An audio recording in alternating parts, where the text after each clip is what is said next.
Hello and welcome to the Art of Selling Online Courses. The goal of this podcast is to share winning strategies and secret hacks from top performers in the online course industry. My name is John Ainsworth and today's guest is Charles Byrd. What you really need to know about Charles is his proven record of helping others create super profitable joint venture partnerships. Not only is he one of the most connected people in the online space, and he is, but he knows how to help you to set up lucrative promotional deals. It helps his students and his clients book in hundreds of thousands of dollars worth of business. He knows how to get you in leads without needing to pay for advertising. And if that's music to your ears and you want to grow your business, Charles is definitely one to listen to. Before we introduce Charles onto the show, I want to give a shout out to our sponsor. The Art of Selling on Courses is brought to you thanks to my company, Data Driven Marketing. We help online course creators to increase their online course revenue 20 to 100% through strategic funnel optimization. We help you convert more of your visitors into leads, more leads into sales, and the sales into more revenue. We do that through email marketing, webinars, tripwire funnels, and more. Go to datadrivenmarketing.co/calculator to find out how much more you could be making from your courses with the ideal funnel. Charles, welcome to the show. Thank you so much for having me, John. It's a pleasure to be here. Talk to me, how did you get started? Because you didn't start with doing joint ventures in terms of the courses you were selling, did you? So what was your first course? Sure. So little background, I worked in the Silicon Valley for 15 years. I was a director at a billion-dollar software company, and I wanted a taste of that entrepreneurial freedom I read about in books. And so I took the plunge.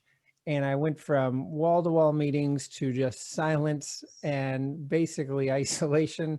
I created a low-ticket productivity course, and I figured out pretty quickly I had no one to sell it to because I had no list, no connections, and didn't understand traffic. I went to 2 industry events, online marketing kind of events, and there was a guy sitting across from me whose blog was getting 90,000 downloads a month, and another person who put together live events with people, and the guy next to me was making 23 million a year.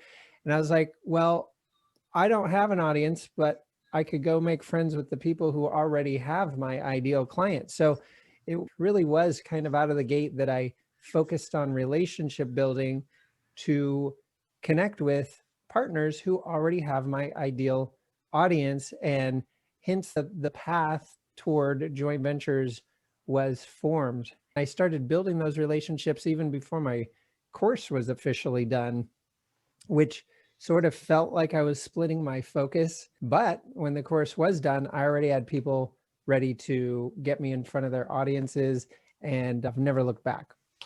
Nice. So that was your Evernote course, the productivity course. Is that the same one? That's right. And how much were you selling that for?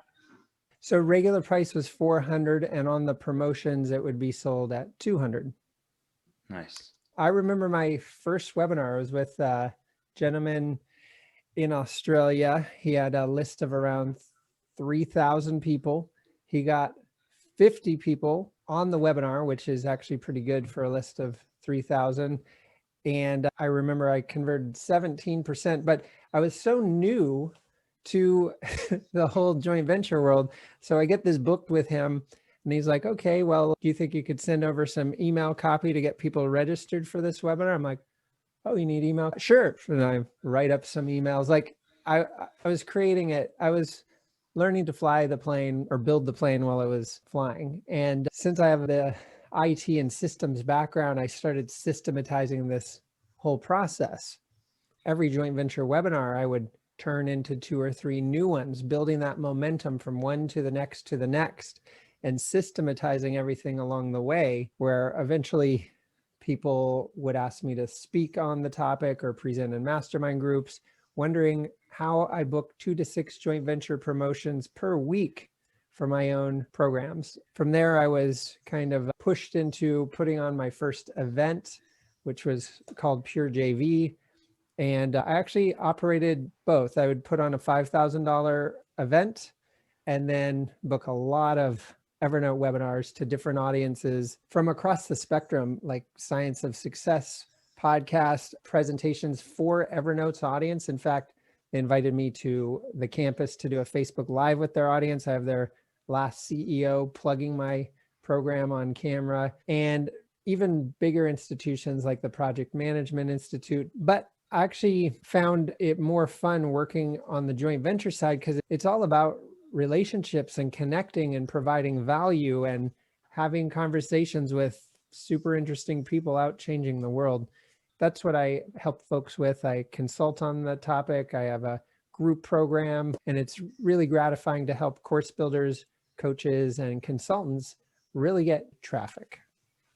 Nice. The first time that we talked, I remember I'd always thought that I was good at connecting people together. And then we got on a call and you straight away were like, oh, tell me about this, tell me about that. And you kind of made, I think, something like 5 different introductions for me.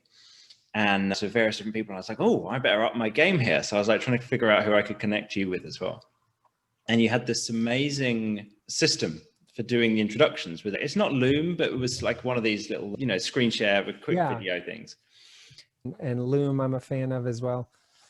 And I've taken that on board now. And I do those videos for people all the time, make connections with people all the time. And it's like, Charles meet John, John meet Charles. And Charles is, it's a little bit about you, a little bit about the person introducing to.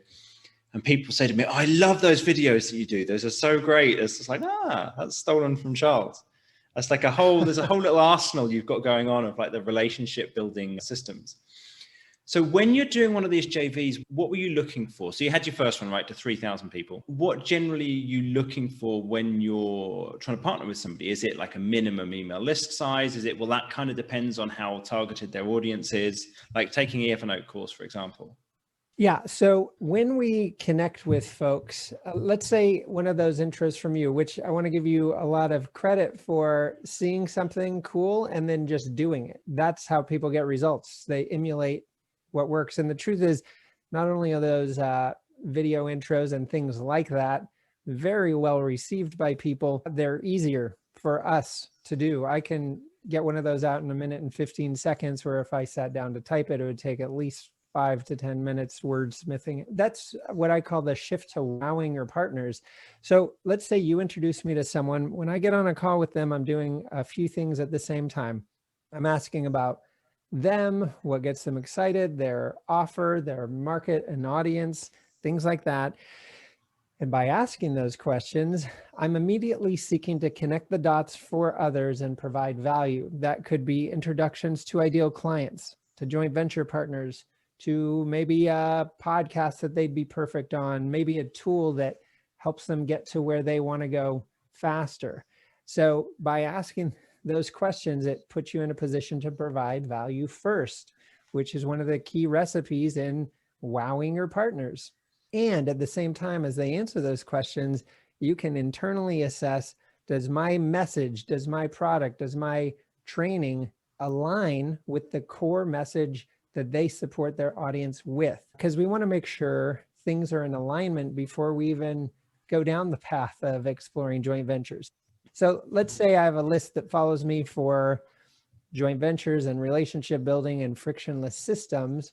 And let's say you have an offer on fitness. Now, obviously there's people on my list that could benefit from fitness, but they don't follow me for that. So it will be out of alignment to email or promote something that's not the reason people follow me. So as people answer those questions about their core offers and products and message, we can figure out, does our product or service or message align? And if they do, that is what swings the door wide open to lining up joint ventures. Now, that's step 1. Is there alignment? 2, do you like the person you're talking to? Do you want to work with them? Are you getting warm and fuzzy vibes from the conversation? And then you do want to assess, how evolved is their business and what kind of offers are their audience used to receiving? Actually, right before we hit record here, I was talking about one of my clients who they're doing 140,000 a week in joint ventures. I was saying how certain offers wouldn't align with their audience because their audience is accustomed to offers that are typically $1,000 or below. So if you come in with a higher ticket offer, Granted, you need to sell fewer of them to make it worth your while, but you want to make sure there's alignment there. There are considerations related to, for example, because it is a numbers game, typically someone with a list of 10,000, they can probably get 100, 150 people on a webinar, or at least registered for the webinar. And then of the people that are registered, only around 30, 35% show up. So it does become a numbers game. So there's a couple of things got there. So you want alignment in terms of what they're offering and what you're offering. Do they look like they're going to match up? Then you're looking for, are they somebody that you'd want to work with, somebody that you like? Is there kind of alignment in terms of values, or do you just get on with them? And then you're down to like the numbers game side of things. And you've also got to look at alignment with their audience. Are they likely to spend that amount of money? Is that kind of an amount that they're going to put out? And then you're looking at the numbers part of it. So if you've got 35% of people will turn up, and then what kind of percentage of people do you find will buy generally? If it's like a cheaper offer, so that clearly can vary based on audience alignment and the offer. But for my Evernote course, a minimum was usually 10%. A good day was 35%. I'd even hit 50, but that's an outlier and count it, although that was a nice day. So for that particular offer, 25 was pretty normal, but like the low end would be 10%. And I had webinars that were below that, but clearly it wasn't a good audience alignment. So basically the way I view this is you're auditioning partners, and the 80-20 rule is in full effect. So percent of your revenue from 20% of your partners, and the ones that it's a great fit with, you can explore ways to go deeper, to embed your offers into theirs or pathways between them. You figure out how to design deeper winning opportunities. Partners that it didn't work well, you either assess what would make it work better or determine it's not a great fit, and then continue auditioning new partners. And keep in mind, my systems enable you to take every JV and turn it into 2 or 3 more through rebooking, through intros to new partners, and it's a self-perpetuating system. Gotcha. Okay. So what did you find? Was there any kind of rule of thumb you had? So working backwards from this, let's say 20% of people are going to buy the courses for $200, 35% of people are going to turn up, some percentage of people who were on the email list are actually going to book onto it. Did you have like a rule of thumb of, okay, if this looks like it couldn't make more than 2,000, 5,000, 10,000, then I won't bother doing it, bother reaching out to them? Yes. Well, I still don't mind reaching out because there's other things people can work on together.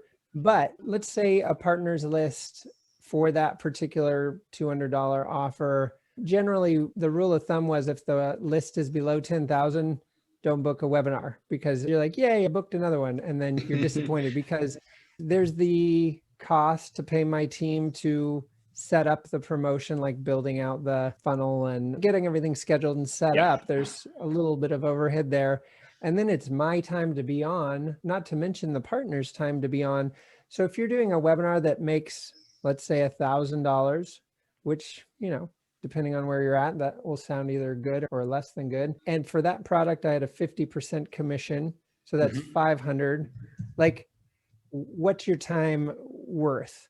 And so when I was booking an insane number of those, but it's before I discovered the 80-20 rule, I was just booking them constantly. You get a law of diminishing returns. You're putting a lot more time in. So it's good to be decisive in who you're working with so that you are compensated well for your time.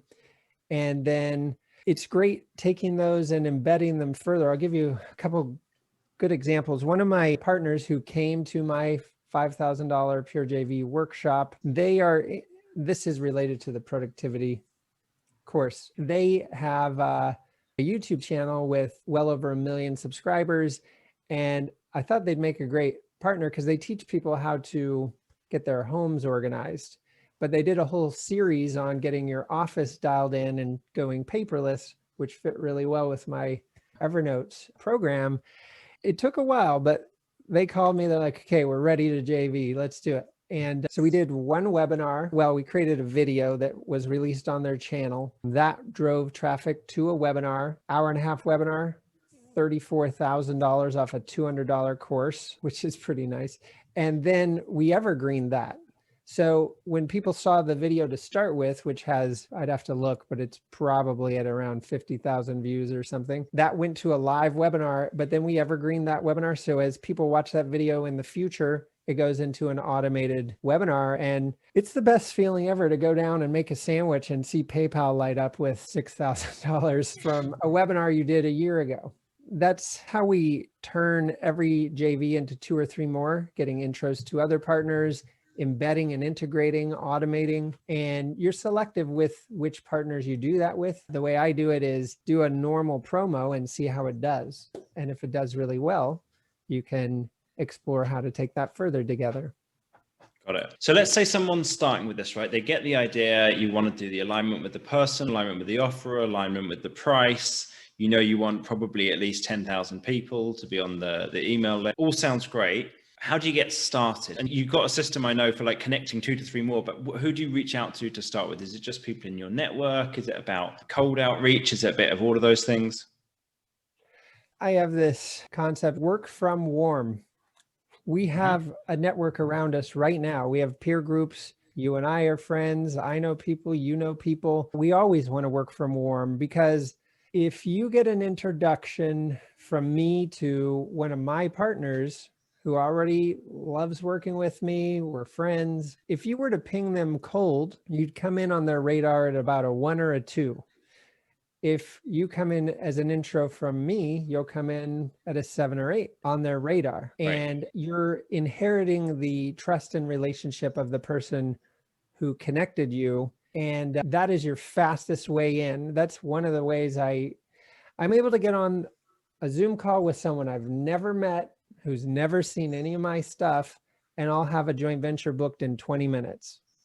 And it's part of this process. Now, you certainly can do cold outreach. I've landed really big partners through cold outreach, but it took 6 or 7 months of all these interactions and winning them over one step at a time. Other easy ways to do that, go to where your ideal partners are hanging out. And if you wonder where that is, it's in communities that may be around other leaders in the space, like Jeff Walker or Ryan Levesque or whoever, people like that, or tools like ClickFunnels. There's Facebook communities, there's LinkedIn communities full of peers and people in these higher level groups and mastermind groups, and look for the movers and shakers who are making posts that are providing value, people you can obviously see are getting traction, and you simply start liking their posts, commenting. A few days later, shooting them a message.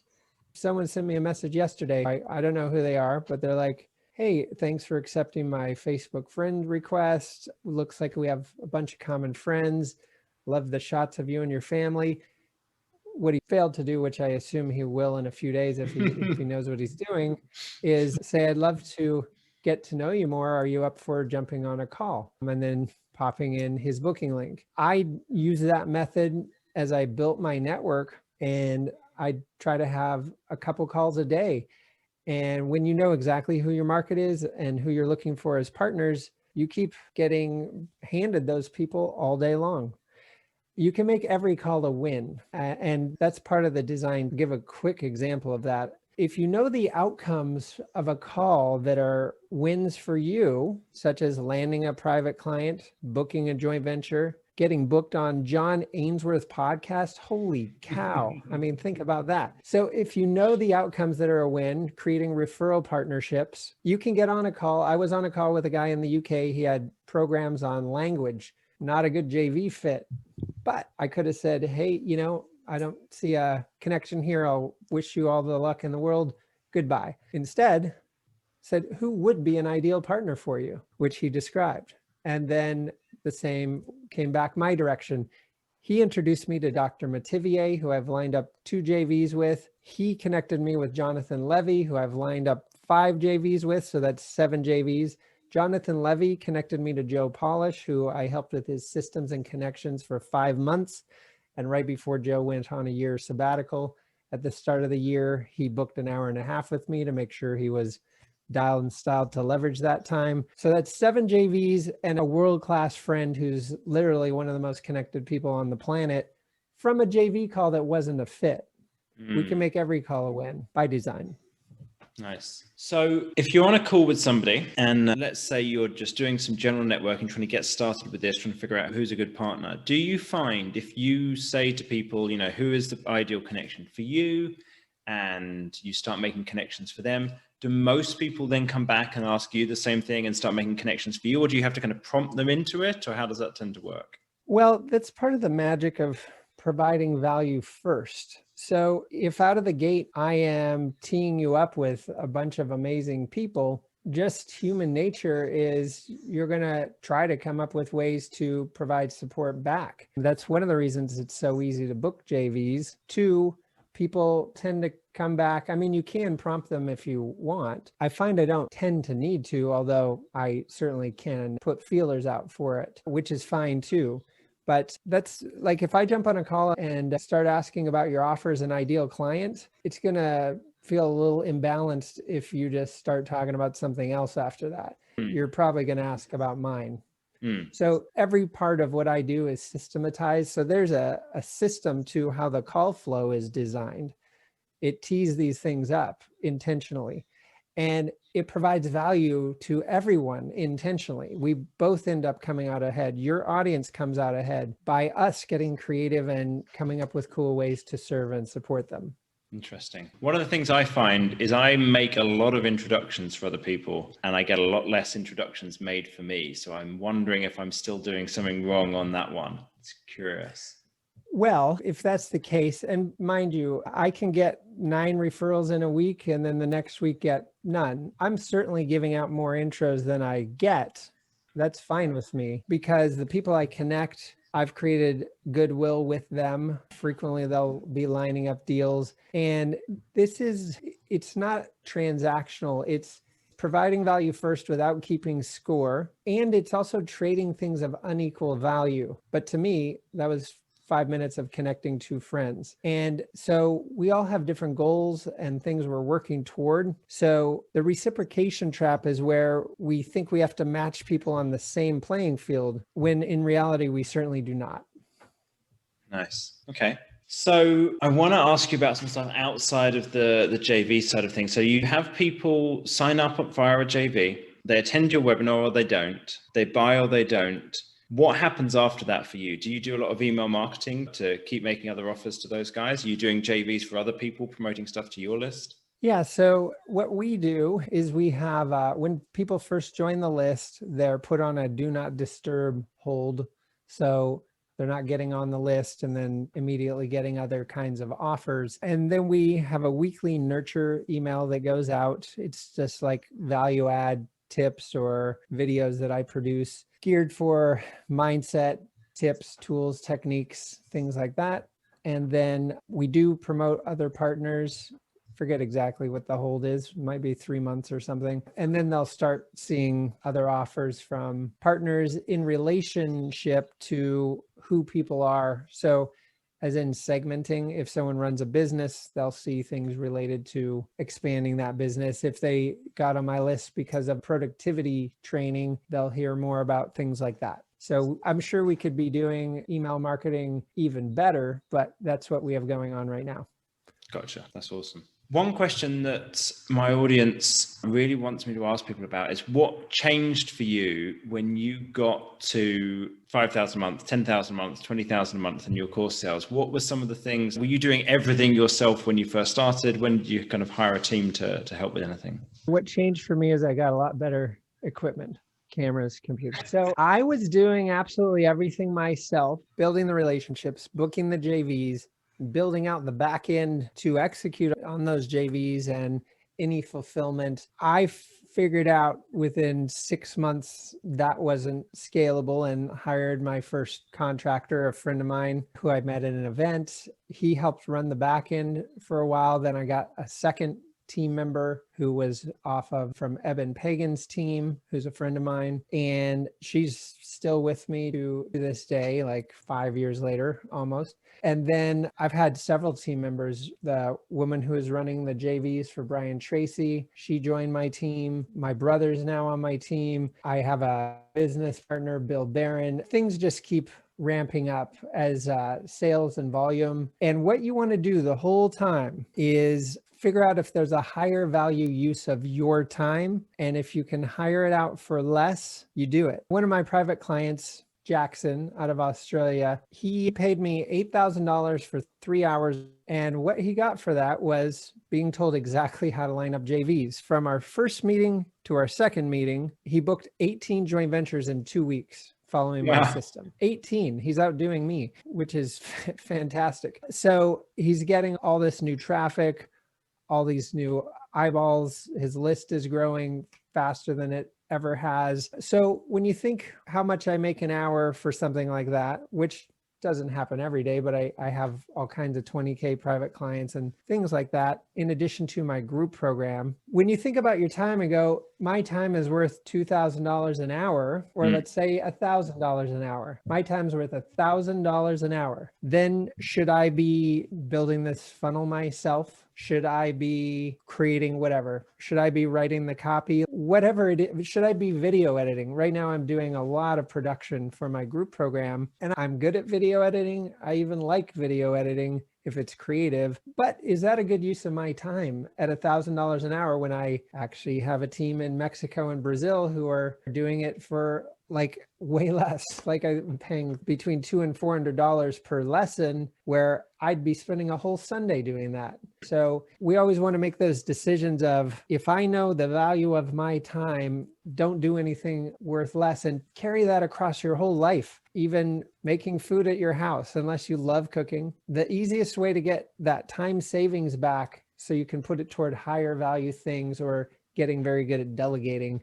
I find it's very empowering to think that way, because then you really are putting your time on what's worth way more and making a bigger difference in your business. Sweet. Awesome. Well, Charles, thanks so much for coming on and sharing some wisdom. Hopefully you've inspired some people to be like, I need to do some of this JV stuff. I have to get involved in this. I know you've got a course, like a coaching program, where you're teaching people about this. If people want to learn any more about that, where should they go? Yeah, they can go to Clarity. There's a very brief little intake form, and you can schedule a chat with me and or a member of my team. We'll learn about what you're up to with your course building business, where you're at, and let you know how you can scale further with joint ventures. We can determine if it makes sense for you where you're at. And I'm of course biased because I've built my whole business from it, but it's absolutely free traffic. You come into an environment, into warm traffic, you're coming in with inheriting the trust that your partner has with that audience. So you're not coming in cold, you're coming in warm, and that transference of authority is massive. And it's a beautiful thing. You can build your list by thousands of people a week, and you build a network of just beautiful humans around the globe, all working together to make people's lives better. Nice. Well, thanks again so much. If you found this interview useful, please give us a review wherever you listen to it, and come join the Advanced Online Course Creators Facebook group. You're going to get early access to all of the videos and support with growing your online course sales through the whole group. So thanks again for listening, and until next time, goodbye.